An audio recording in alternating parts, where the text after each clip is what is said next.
2022 সালের ফেব্রুয়ারিতে ইউক্রেনে আগ্রাসন চালায় রাশিয়া। সেই যুদ্ধ যতই দিন গড়িয়েছে ততই রক্তক্ষয়ী হয়ে উঠেছে।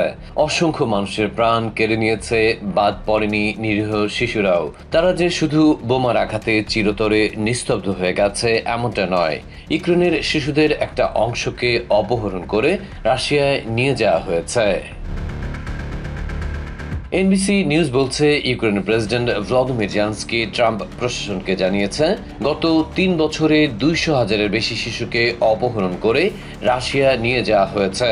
অন্যদিকে রুশ শিশু বিষয়ক অধিকার কর্মী মারিয়া লোভা জানালেন, 2014 সালে ক্রেমলিন ক্রাইমিয়া আক্রমণের পর থেকে 700,000 শিশু বাস্তুচ্যুত হয়েছে।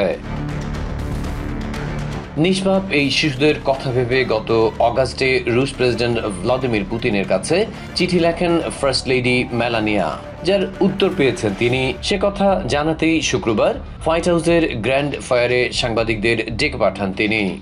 মেলানিয়া বলেন, যুদ্ধের সময় ইউক্রেন থেকে অপহৃত শিশুদের দেশে ফেরাতে একসঙ্গে কাজ করতে সম্মত হয়েছেন পুতিন।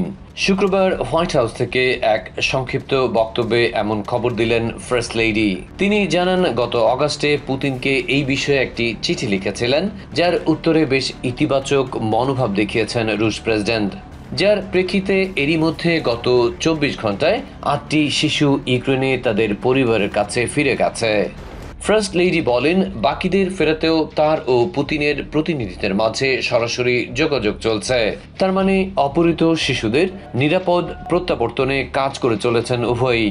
ওদিকে জেলেনস্কি প্রশাসন অভিযোগ করেছে, আবারও ইউক্রেনের অবকাঠামো খাত লক্ষ্য করে ব্যাপক ড্রোন হামলা চালিয়েছে ক্রেমলিন, যাতে গোটা রাজধানী কিয়েভ অন্ধকারে ঢেকে যায়। Adib Mohammad, TVN 24 news desk. New York থেকে সম্প্রচারিত টিভিএন 24 টেলিভিশন বিশ্বজুড়ে বাঙালির কণ্ঠস্বর।